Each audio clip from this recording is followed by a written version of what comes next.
Շնորհակալություն, ազգային ժողովի մեծարգո փոխնախագահ, հարգելի գործընկերներ, սիրելի հայրենակիցներ, երեկվանից քննարկում ենք մարդու իրավունքների զեկույցը, իրապես շատ կարևոր զեկույց է եւ Տիկին Մանասյան եւս մեկ անգամ շնորհակալություն կատարած աշխատանքի համար, զեկույցը ներկայացնելու համար,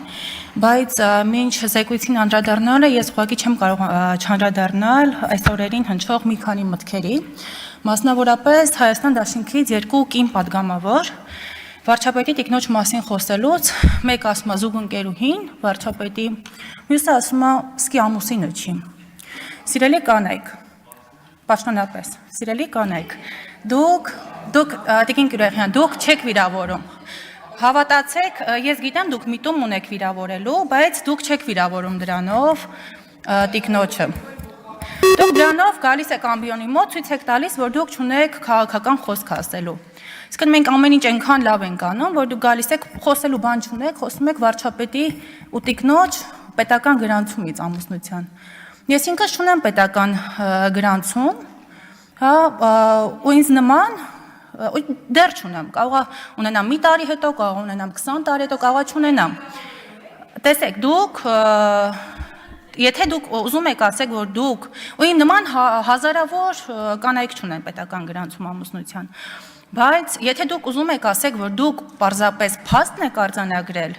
այդ դեպքում նաև բարի եղեք արձանագրել օրինակ 4 երեխաների մայր,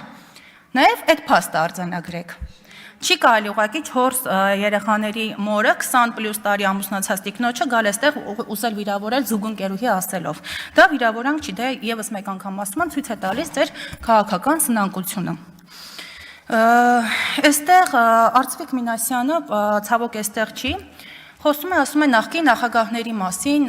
բաներ մի խոսեք, մի ասեք հանցագործ են, մի ասեք կոռուպցիոներ են, շատ լավ պարոն Մինասյան, բայց դուք եթե այդքանը հասկանում եք, նույն տրամաբանությամբ ներկայիս վարչապետին, ինչեր ասես, որ չեք ասում, ձեր թիմակիցները դուք ինչեր ասես, որ չեք ասում։ Այսպիսով դուք թուլացնում եք պետությունը, թե չեք թուլացնում։ Եթե դուք մի դեպքում կարծում եք, որ նախկին նախագահների դեպքում թուլացնում ենք երկիրը, բայց այս պարագայում, երբ ներկայիս վարչապետը մի շարք մարտահրավերների առաջ է կանգնած, դուք թուլացնում եք երկիրը, թե չեք թուլացնում։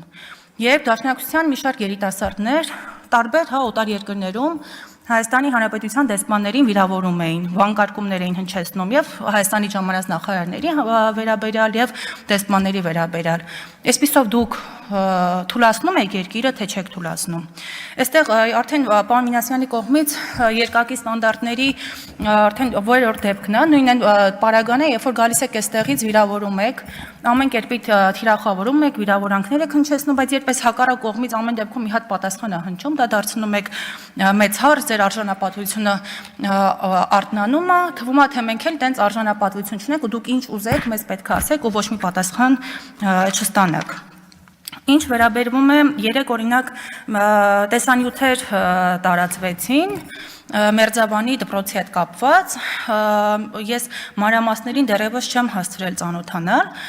բայց այն պատկերը, ինչը որ տեսա այնտեղ մեծ այդ դպրոցում խնդիր կա եւ կարծում եմ տնօրենի հետ կապված եւ բոլոր ուսուցիչների հետ կապված, որովհետեւ այն պատկերը, որ ես տեսա աշակերտների կողմից, դա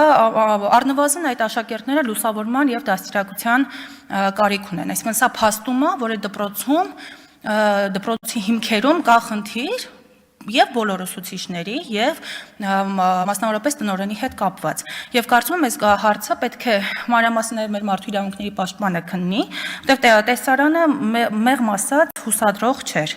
Եվ նաեւ ասեմ, հիշեցնում էր տեղ նաեւ հիշեցնում էր Դաշնակցության երիտասարդներին, ովքեր հատարբեր ակցիաներ են անում վիրավորանքներով, հա այդ կամ լրագրողը հարցում է դուք թրքասեր եք, այն պատկերը ինչ որ տեսնենք, նաև շատ նման էր Դաշնակցության գործելավոճին, նաև պետք է պարզենք տնօրենը արդյոք միգուցե Դաշնակցության ներկայացուցիչ է կամ ուսուցիչներից մեկ, այդ հարցն էլ շատ կարևոր է պարզել, երբ որ գրում են օրինակ այս նիկոլական ուսուցչի, որ ես շատ կասկածում եմ, որ այդ ուսուցիչը նիկոլական է, ամեն դեպքում կուսակցական չի, այդպիսի արդեն որակումներ են տալիս, նաև պետք է պարզենք այդտեղ Դաշնակցության նաև գործելավոճներ երևում։ Տիկին Մանասյան, ինչ վերաբերում է զեկույցին, զեկույցը իրականում շատ կարևոր է, բայց նաև ցույց է տալիս, թե ինչքան դեռ աշխատանք կա անելու տարբեր ոլորտներում, տարբեր գերատեսչություններում։ Երեք խոսեցինք նաև ընտանիքում բռնությունների մասին, ես կարծում եմ, որ պետք է շատ մեծ ուշադրություն դարձնենք, հա, եւ ինչքան էլ մարդու իրավունքների պաշտպանը լավ աշխատի, ինչքան էլ ոստիկանները լավ աշխատեն, պատկան մարմինները լավ աշխատեն, նաեւ պետք է մեր հասարակության մեջ լինի այն վստահությունը, հա, որ եթե բռնության ենթարկված կինը երեխան դիմում է ոստիկանին, ինքը այլևս ինչու եմ հենց շեշտում ընտանիքում, որովհետեւ շատ դեպքերում վախենում են, որ դիմելուց հետո միգուցե այդ բռնությունը կրկնապատկվի, էլ ավելի վատ լինի իրենց համար։ Պետք է վստահ լինեն, որ դիմելուց հետո իրենք պետության կողմից պաշտպանված կլինեն։ Եվ Տիկին Մանասյան մարդու իրավունքների պաշտպանի հեղինակությունը վերջին տարիներին բարձրացել է, նաև ինչը ինձ համար մի ցուցանիշ է, ինչը ես ձեր հետ կիսում եմ, որ